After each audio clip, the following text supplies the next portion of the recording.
in the YC application, we filled out most of the application. And there was a question is, what is the greatest thing you've done in your life? And neither me nor Arav had a very convincing answer for that. So we left of the application over there. We did not submit it. And then Arav received an email from Jared a day or two after the deadline saying that, hey, I think your application looks promising. The late deadline is still open. Submit it as soon as possible. We somehow recorded the application in like the lounge of our student accommodation and we submitted it. We replied to Jared and he instantly replied in like 10 or 15 minutes, taking a look. And we thought that we'd probably get an interview within a week. We were all on top of the world and stuff, but we never heard back for a month. Most founders don't think twice about the address they list when they incorporate, until they realize it's actually their home address that's showing up on public records. Stable fixes that. It gives you a real business address you can use everywhere: incorporation, IRS, banks, vendors. It keeps your personal information private and helps your business look professional from day one. Every piece of mail that comes into that address, Stable digitizes with an AI summary that tells you exactly what each item is and what needs your attention, all from one secure dashboard. So from your first piece of mail to fully automated workflows, Stable grows with your business. To sign up for Virtual Address, head over to usestable.com/pod, P-O-D, to get 50% off on your first 3 months. That's usestable.com/pod, P-O-D. Thank you, Stable, for sponsoring today's episode. Now back to the show. YC's latest batch are filled with AI agents, but the real test is whether or not they can crack trillion-dollar industries. So today's guest, Krishang from Aegis, is actually helping hospitals fight insurance denial claims. They're losing, I think, around $260 billion a year on this. And of course, the insurance is the first one to use AI to deny you. How do we fight back? That's Aegis' mission. Krishang, thank you so much for being here. Welcome to the show. Thank you, Gabriel. Excited to be here as well. So tell us about yourself. Tell us about your background and what you're building. Yeah. So I grew up in Calcutta and, my dad was an entrepreneur, spent a lot of time with him and always wanted to do something on my own. My earliest venture was I used to buy secondhand cars and I used to sell them online. And that's how I got my first iPhone. Wow. And, I was sort of brain fed this dream of, coming to the US, studying in a good institution and, working over here. And it just did not add up for me. I came to Carnegie Mellon and like most of the STEM majors around me, I thought that the best way to prosperity was, quantitative finance, trading, something along those lines. And I always loved math. So that was the path I followed for 2-3 years. But I spent a summer in industry. And for context, I went to Carnegie Mellon for my undergraduation. And I just hated what I was doing. I did not enjoy it at all. And I was like, okay, I don't have a career. I'm in my junior year of college.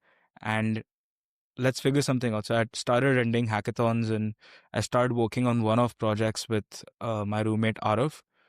And, we were trying to solve problems. We've been seeing YC sort of different essays by PG and, different podcasts by YC.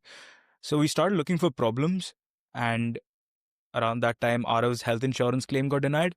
And that seemed to be like the perfect problem to work on, especially, what happened with the CEO of United Health. And, there was so much outrest against it. Yeah. And so that's how we started building Aegis. And I'm the founder and I handle everything business for Aegis today. Wow. Okay. Thank you. Amazing. Many, many, many things. I want to ask you so many questions now. Okay. Let's start at the beginning. So your dad is an entrepreneur. Yeah. So did you know as a kid you wanted to be an entrepreneur? No, I enjoyed it, but I didn't know if that is something I wanted to do, because growing up in India, you sort of fed this dream that, okay, if you do really, really well, the best place for you to be in is America, working at like some insanely big organization there and contributing to a bigger company there. I was never sort of fed this dream of, coming back and starting your own thing or joining your parents. Okay. So it was more the dream of the US than the dream of entrepreneurship. Yes. I would say I was fed the wrong American dream.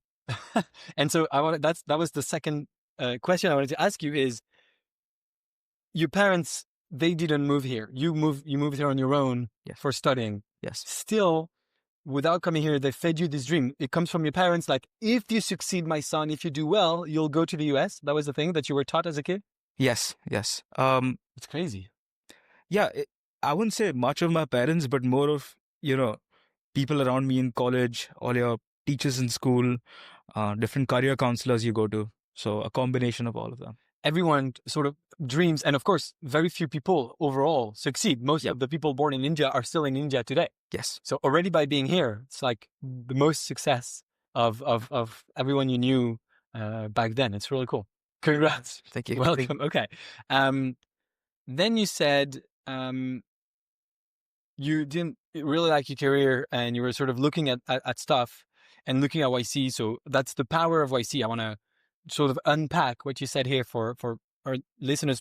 People sometimes, investors, family offices, institutionals, they maybe, I'm not sure for all of them, but they're thinking that maybe YouTube, maybe online content, just like we're doing right now, is a nice to have. It's just a little, little occupation on the side or whatever. What they don't realize is the power that it has.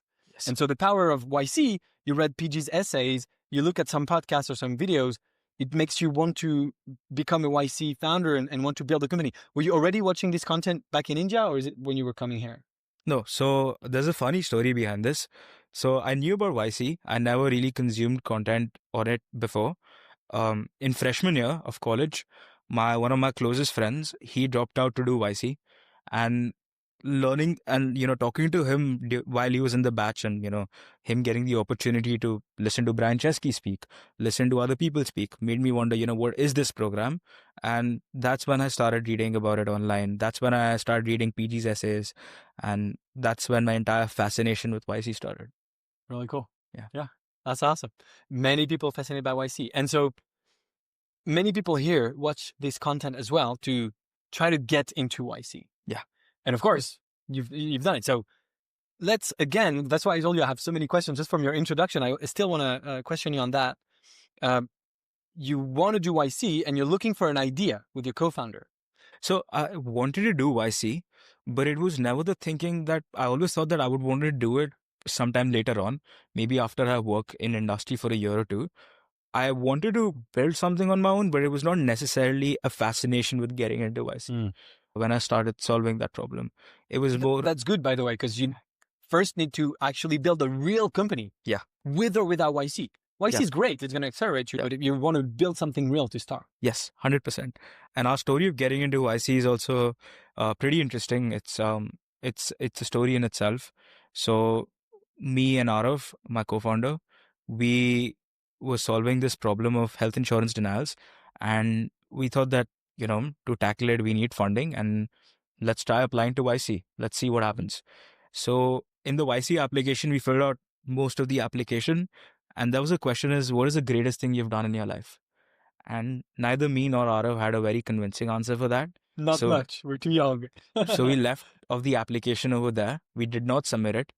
And then Arav received an email from Jared at, I think a day or two after the deadline, saying that, hey, I think your application looks promising.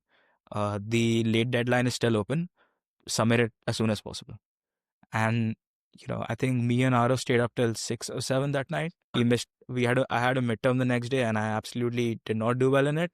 And we somehow recorded the application in like the lounge of our student accommodation, and we submitted it. We replied to Jared like, yeah, we just submitted it. And he instantly replied in like 10 or 15 minutes, taking a look. And, we thought that we'd probably get an interview within a week. We were all on top of the world and stuff. But we never heard back for a month. And we heard back, I think, crazy. 3 weeks before the batch started. Wow. And yeah, from there on, it's been a movie so far. Wow, yeah. So YC is even looking at applications, even if they're not finished, huh? Yes, there are a lot of stories within YC in which partners say that there were very great YC companies which were actually in the rejection pile, and then some partners pulled it out of the rejection pile. Wow. So cool. Yes. So, so encouraging. And I want to ask you, this night, you stay up until 6, 7 a.m. you already done most of the application. You're just missing the what is the most extraordinary thing you've done. So, but do you redo everything? We found an answer for the what's the most extraordinary thing you've done. And then we sort of went back to the entire application. We read a lot of PG's essays and we realized that, okay, we need to like shorten the content down. We need to make it more concise to the point, make it more readable and remove some of the filler words in it. And, we just redid the application, read it again and again and again. We literally woke up our friend who did YC 2 years ago. We got him to review our application and then we clicked submit. That's really cool. That's really, really cool. Wow, what a story. And so, yeah, just quickly before we talk about a lot of other things, you said the rest has been a movie. So tell us how it's been going. You went through the Spring 25 batch, Yes, if I'm not that's correct. mistaken. It's written here. It's very easy for me to it's written here. Thank you, Porter. for this. Yeah, and so it's been what 3-4 months that the batch ended. Yes. How was the batch experience for you, and how has it been since? I would say the batch has been the most productive 10 weeks of my life. Yeah. I've never failed more in my life in a period of 10 weeks, in the sense that, I've tried so many different things, so many different strategies that I think the velocity of learning that you have throughout the batch is just insane. Yeah. The people you get to meet, especially the people around you, just sort of make you believe that the level and of talent and excellence that you need to succeed is just twice as what you ever thought it was, even at a top institution in America. And there's another subtle thing that YC teaches you is that you should help people around you. I think that's the best you can do as a founder. And you should be a nice person at the end of the day. That's like a very subtle thing that YC taught me, is how to help people as much as possible around you. That's really cool. I love that. It's not talking about what am I saying? It's I I'm not even talking English. I'm a podcast host. Sorry. It's not that's okay. We can leave this. It's totally fine. Hey. It's not talked about enough, this specific part. It's and it's fascinating to me. YC relies a lot, I think, on sort of etiquette. Every time they have this idea of being founder friendly for investors like us. They say, hey, don't get in the way of founders, give them quick answers, don't drag your feet, don't do extensive due diligence for weeks, don't ghost them, obviously, like so many things. It's interesting to hear you say that it's also inside the batch as well. So I want to double click on that because I don't hear this very often. How you said it's a subtle thing that they taught you, but so how did it manifest? How did you see that or learn that from them during the batch? Yeah. So for example, in YC, there's a common thing called the group office hours. And over there, different companies talk about different problems that they are facing, right? And I thought that as we were discussing our problems, there were a lot of people in our group who were much older than us, much more experienced. They could immediately understand our problems. They were very open with giving solutions to our problems. And some of them even went ahead and, after the office hours, be like, I know this guy could be really helpful for you. Wow. And I'm willing to make that introduction. And a lot of guys did that. And it's sort of, and there's another thing that YC partners do at the end of the batches. They ask people, do you want to give a shout out to the companies that helped you the most? And it's sort of in the culture that, okay, the greatest company in the batch is probably one that is helping the most amount of people. And, PG sort of made this term popular called relentlessly resourceful. And that comes with being resourceful enough that you're able to help founders around you with anything, be it, suggestion for an immigration lawyer, be it suggestion for a possible mistake that they're doing. Anything that can help the person around you, achieve their vision. And I think YC just emphasizes this a lot more than anything else I've ever seen. That's really cool. Relentlessly resourceful. I love this term. It describes really what a founder needs to be. What's interesting is I always see it as for yourself and for your company. Yeah. But if you're so resourceful, it actually sort of, you have enough to give to other as well. That's really, really cool. Yeah, because if you have enough to give to other people, people notice that and people will automatically try to help you as much as possible. Yeah, reciprocity. Yes. Yeah, for sure. No, that's really, really cool. Okay. Because you finished 4 months ago, 3.5 months ago, I think it's a perfect time to ask you this question because it's a topic that everyone is talking about, everyone is wondering about, including most of the current people in the batch. When I see them at demo day, everyone is asking me, how do we keep the momentum after demo day? Now YC is over. How do we keep going as quickly? Because everyone knows in YC, companies do amazing things. Yes. Everyone knows. Yes. But then it ends. It's not YC forever. And so I know YC gives some advice there, but what have you done in the last 4 months? What have you found successful? How do you keep all this momentum alive for so long? Yes. So I think we did two things that helped us keep the momentum alive. Number one was the group that we had during YC that did office hours. We sort of got that group back together and we still kept on with the office hours. Although, a lot of companies didn't show up, but there were a group of 4 or 5 companies in our group that was very consistent with it. So that still kept on the accountability mechanism. The second thing that we did was me, Arav and Danya, my 2 other co-founders, we made it a goal that every week we would get coffee or lunch with one founder or one company which is doing extraordinary things. That company necessarily does not have to be a YC company. It could be just someone we know or someone we cold outreach on LinkedIn.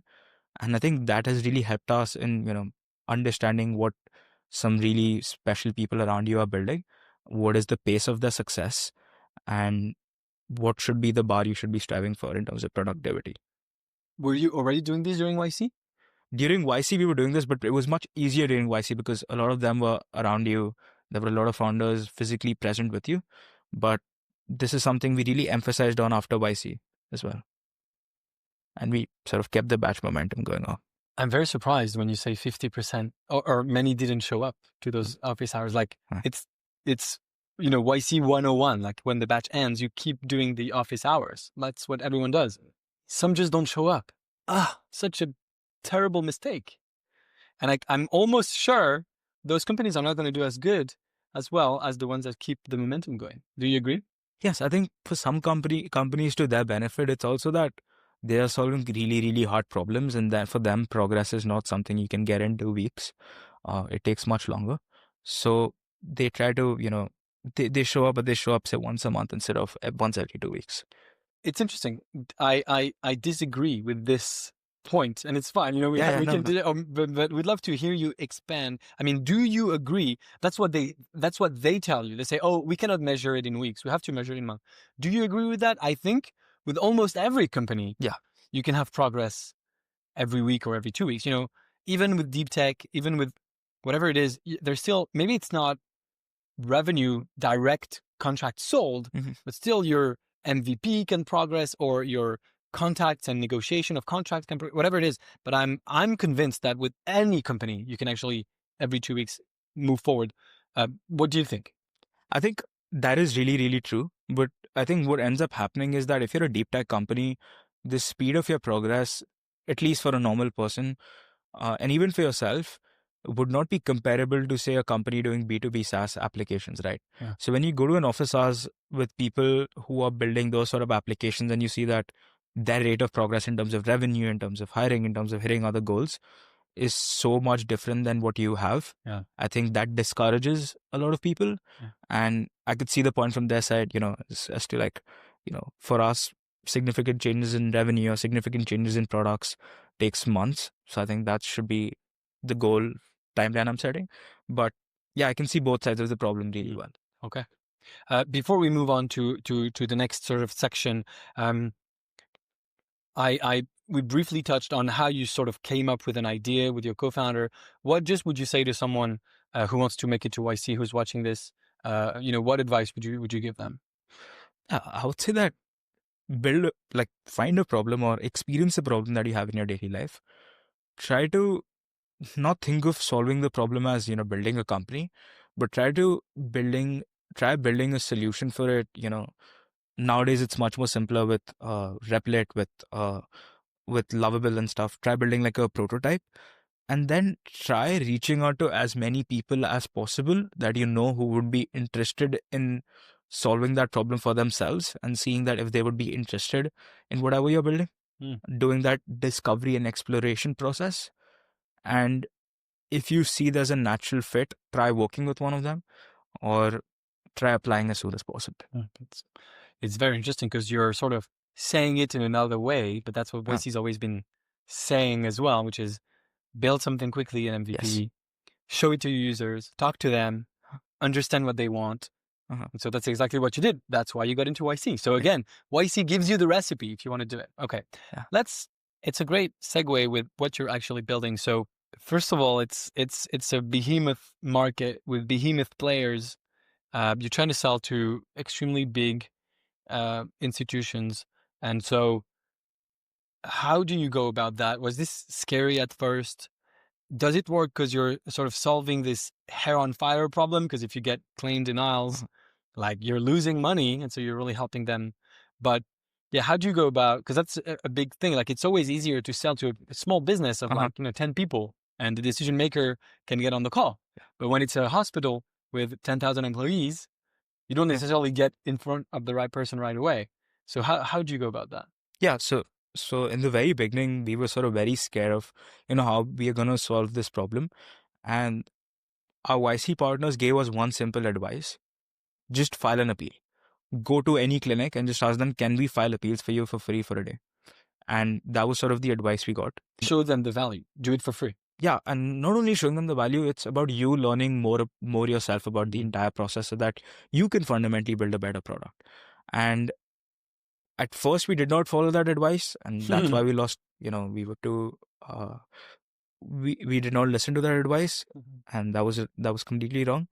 And then we realized that instead of spending months and months chasing these larger hospitals, wherein we have no personal connections and it's very hard to break into sort of this entire maze of hospitals, we took a step back and we started targeting these medical billing companies, because we realized that we need two things before we go to a hospital.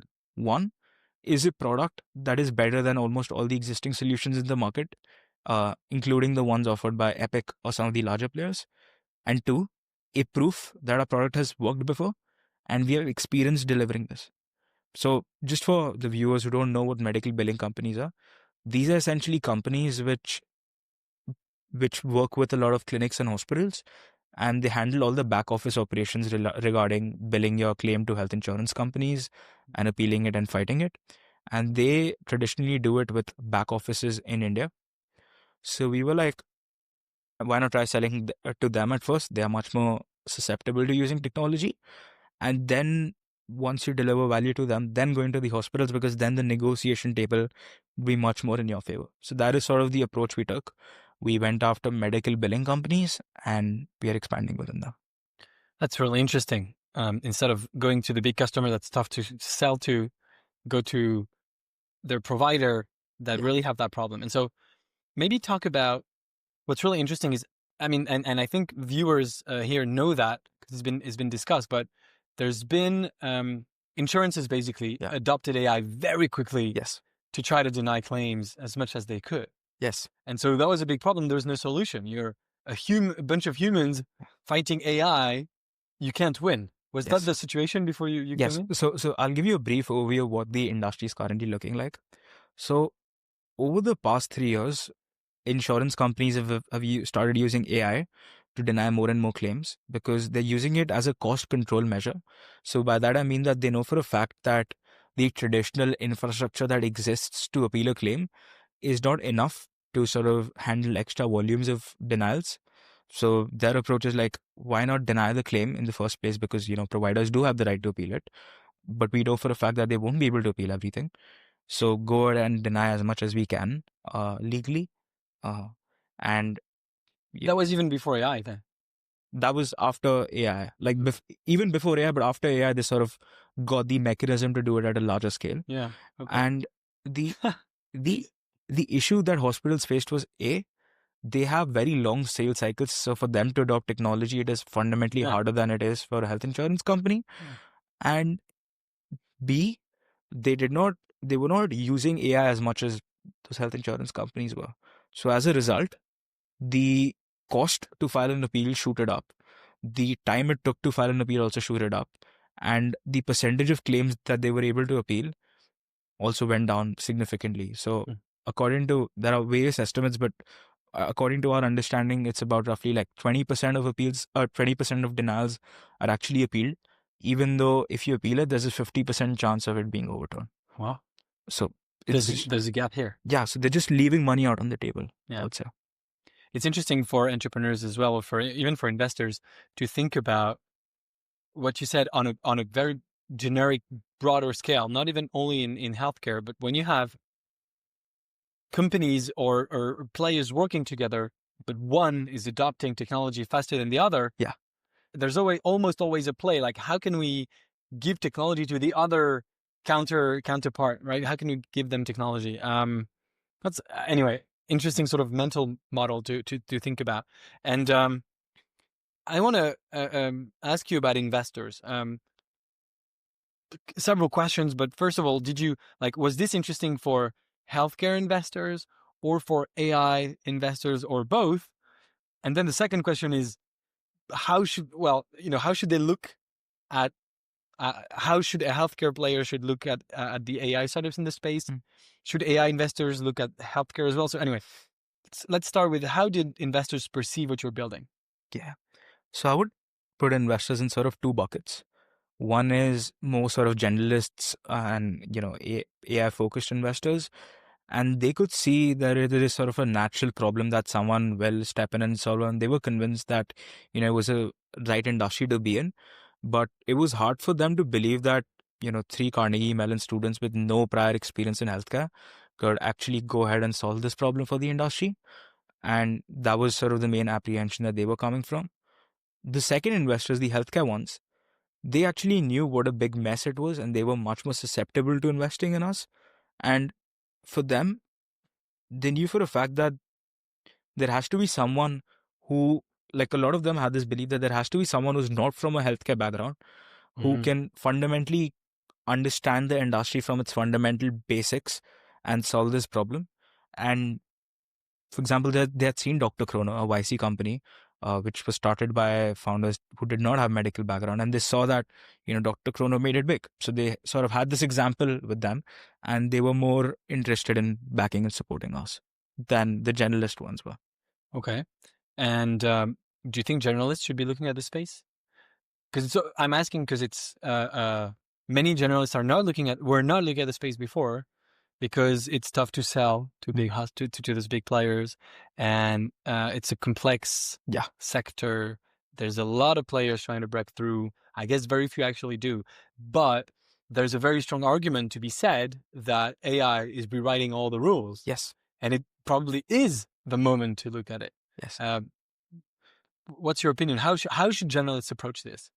I think the way generalists should approach this industry is, there are a lot of players trying to do what we're doing, right? But I think the one who would win it is the one who fundamentally understands the space, the one who's fundamentally able to go up against the wall and, sell to hospitals given how complex and difficult it is, and the one who has a solid team which can build and ship products really fast.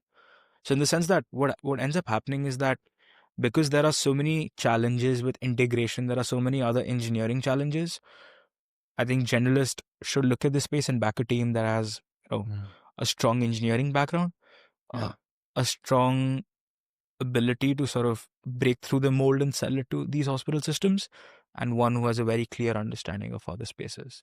And I should add, but you said it, someone that's able to iterate quickly, go through a lot of cycles. And that's always an advantage of investing in a YC company, is you guys are trained on this. They teach you for 3 months how to just iterate quickly, super quickly, compared to other companies. That's very interesting. How do you differentiate in the space? Maybe in your batch, I'm sure you saw that, or in the YC ecosystem of alumni in the same space. And I'm asking again for investors. We have lots of investors watching this. I'm an investor. I'm also, it's interesting for me, obviously. How do you differentiate between an actual company and, we want to invest in unicorns, maybe decacorns, 10 billion plus, what we call fund returners, right? We're always looking for that one startup that's going to return the entire fund. Yes. How do you differentiate between this, that's going to build a big company, and sort of I almost want to say, and it's obviously too pejorative, but almost a dev shop, building technical solutions, but just being, I guess, integrators of code and AI. And those are like early on, they could probably look very similar. Yes. But of course, it's really not the same outcome. So how do you differentiate? Even yourself, how do you make sure you're building for the first option and not the second? Because that's what you want. Instead of focusing on a solution, we focus on the problem. So a lot of the companies in a batch, or not in a batch, but in general in the space, they focus on a solution which is appealing denials, right? But we focus on the problem, that is, how do you get hospitals money quicker from health insurance companies without them spending time on it? And, appealing health insurance denials is one of the ways. And our vision is not just appealing denials, but we also want to be able in the future to sort of lend hospitals money against the health insurance denied claims. So, for example, if you're a hospital and if you have, say, millions of dollars in denied claims, I want to build a company that is able to, even in the future, be able to give them money against those denied claims and then, then appeal it myself, or, provide. You take them off of their balance sheet, you give them money, you buy them for 50%, 80%, whatever. Yes. And then you do. That's pretty cool, pretty smart. So I would say that people who have that vision of fundamentally changing what it is like to be a hospital would be the one becoming fund returners in the space. And people who are willing to, wait it out. So, for example, for us, right, I know you yourself mentioned traction is very important, but in our space, it is very difficult to sort of break in the mold of these large hospitals and RCM companies. And for example, Dr. Chrono, right, they took years to sort of get that momentum and velocity. So I feel it's very important to choose companies. Daniel has been on this podcast, actually. Daniel? Yeah. And it's very hard for a lot of companies to, stay put for a year without a lot of progress and, still continue on building that dream.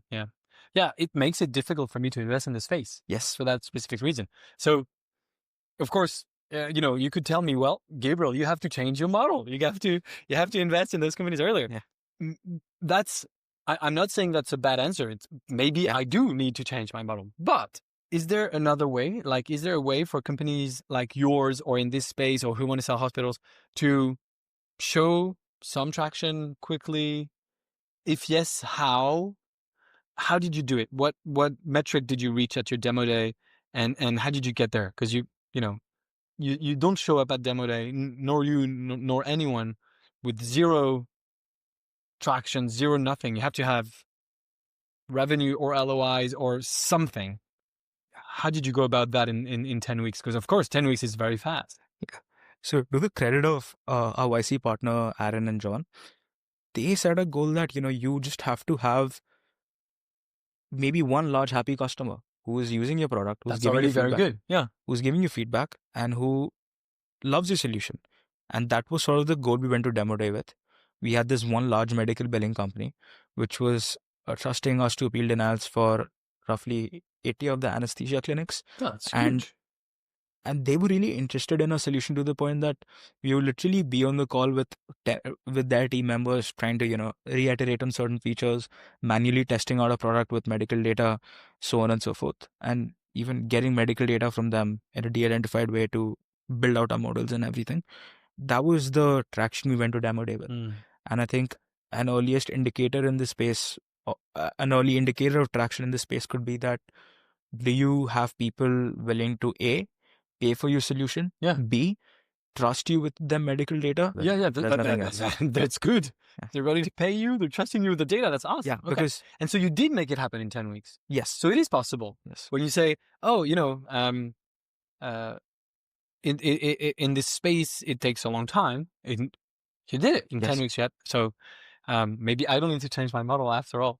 That's good. That's reassuring for me. And so what's interesting as well is you're able to do this in 10 weeks. Yes. Cut through the noise, go super quickly. I'm guessing, I want to ask you, but I'm guessing that the YC network helped already. Just the YC brand, when they see you, you're not like, oh, we're a small startup, is, hey, we're a YC startup. Is that changing their perception? 100%. So even for when we register for conferences, we are able to get slots because, they look at Y Combinator, they see we are a YC-backed company, and they see that a lot of YC fabulous companies like Airbnb and Stripe, they immediately, ready to give us slots and exhibit in conferences. That's really cool. Okay. What about the network? Yeah. So there's a very interesting story with the network. There was a point in our company wherein we had an empty deal pipeline. We were not able to. During YC? It was just after YC. Yeah, obviously that's a problem, right? Yes. And we did not know what to do. So as a last resort, I started reaching out to a lot of YC founders who've built in healthcare before. And on the internal tool, you just write to them, right? Yeah, I just some I sent them a Bookface message or LinkedIn message, and most of them answer. That's the beauty of YC, right? Yes, and so good, so powerful. And that was keep going. Yeah, there was this one founder who was like, "Okay, let's get on a call, Zoom call, and I'll help you out." I literally spent the next 50 minutes with him on a Zoom call, rewriting our entire go-to-market strategy, and him basically giving me out a list of 10 or 15 names and be like, these are the people who you should reach out to, who would be interested and who would give you valuable advice. Wow. And you can use my name to go out to them. And not only that, I even, and that was so helpful that I ended up going on a walk with him for like an hour and, just speaking out my mind about my different problems. It was like a one-on-one office hours with him. It's perfect. And that completely changed the direction of Aegis. Wow. And I think that is something I never expected even in my wildest dreams. Yeah. And he just did it because you're a YC founder just to help you. Yeah. And at first, we were like, okay, what does he want in return and everything like that. And but he doesn't want anything in return. No, and when I asked him that question, he was just like, I've been in your same position and I would like to help out people in the YC community as much as possible. And, that was just so fabulous because especially when you're just like very down in your business and you don't know what to do and you suddenly have this person like an angel just come in and help you out.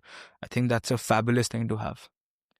It's crazy because, and like, by the way,